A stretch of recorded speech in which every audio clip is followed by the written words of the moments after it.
to reach you.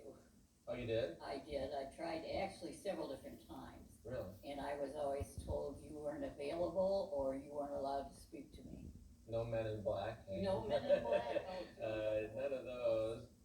there are very few, if any, that have the kind of documentation that goes with this case. Yeah. This one I feel is much bigger than any of the others that I've No kidding, the investigated. absolute top one?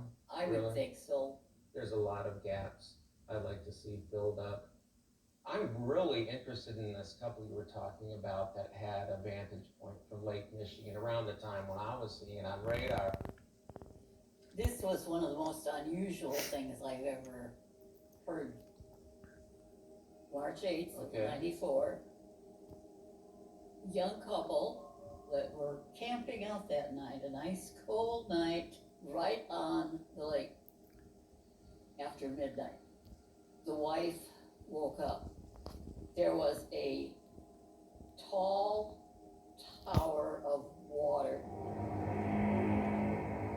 They said it looked like a huge waterfall. Went up almost as high as what looked like the height of the sky. At least 20 feet wide.